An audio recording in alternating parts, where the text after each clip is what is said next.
Notre monde s'est écroulé. Théo a appris qu'il avait un cancer. Enzo, j'écoute, jour 1 sur 7. Bonsoir Enzo. Bonsoir. Je m'appelle Valentine, j'ai 27 ans et j'ai perdu l'homme de ma vie. Oh. J'aurais peut-être pas dû me maquiller comme ça. Bon, j'ai pas eu mon maquillage cool. Rien que d'écrire cette phrase, j'ai encore du mal à y croire. Il s'appelait Théo. Je l'ai rencontré au lycée et honnêtement, au début, ça n'a pas marché entre nous. On était différents, on se parlait pas vraiment. Et j'aurais jamais imaginé qu'il deviendrait la personne que j'aime le plus au monde. Puis les années sont passées. On s'est retrouvés vers 20 ans, complètement par hasard. Et cette fois-ci, c'était différent. Comme si la vie avait attendu le bon moment pour nous réunir. Très vite, on est devenus inséparables. C'était mon premier amour, et j'étais aussi le sien. On n'avait pas une vie parfaite, il y avait des disputes, des moments compliqués, des périodes où on avait peur pour l'avenir. Mais malgré tout ça, on était heureux.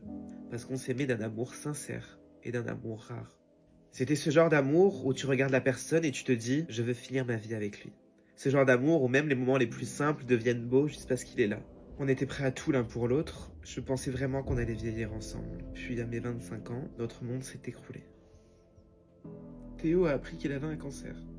Je ne veux pas rentrer dans les détails parce que c'est encore beaucoup trop douloureux pour moi, même aujourd'hui. Tout est allé extrêmement vite. En moins d'1 an, il est mort. Cette année-là a été un cauchemar. Voir la personne que tu aimes souffrir sans pouvoir faire quoi que ce soit, c'est une douleur impossible à expliquer. On a essayé de profiter malgré tout. On voulait que ces derniers moments soient remplis d'amour. Alors on regardait des films ensemble dans la chambre d'hôpital. On parlait encore du futur, on riait parfois, même si au fond on avait peur tout le temps. Je me souviens encore de sa main.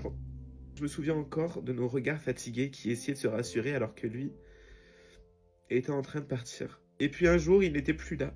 Depuis, plus rien n'a le même goût. Il y a des matins où j'oublie pendant quelques secondes qu'il est mort, puis je réalise, puis la réalité revient d'un coup et la douleur aussi. Si je t'écris aujourd'hui, c'est parce que j'aimerais rappeler à tout le monde de profiter des personnes qu'ils aiment. Dites « je t'aime ». Prenez les gens dans vos bras, arrêtez de remettre certaines choses à demain, parce qu'on ne sait jamais combien de temps il nous reste avec les personnes qu'on aime. La vie peut être magnifique, mais elle peut aussi être terriblement cruelle. Alors aimez fort, soyez de bonnes personnes, et profitez de chaque instant, parce qu'on vit qu'une seule fois. Valentine. Mais vraiment, merci de m'envoyer ce genre de message, de vous confier comme ça, de me faire confiance, à m'envoyer vos histoires. J'en reçois tellement par jour, mais je t'envoie beaucoup, beaucoup, beaucoup d'amour. Voilà. Et j'espère que les commentaires t'enverront aussi énormément d'amour, parce que je pense que ça peut te faire un tout petit peu de bien, et si ça peut rapporter un tout petit peu de bien, c'est génial.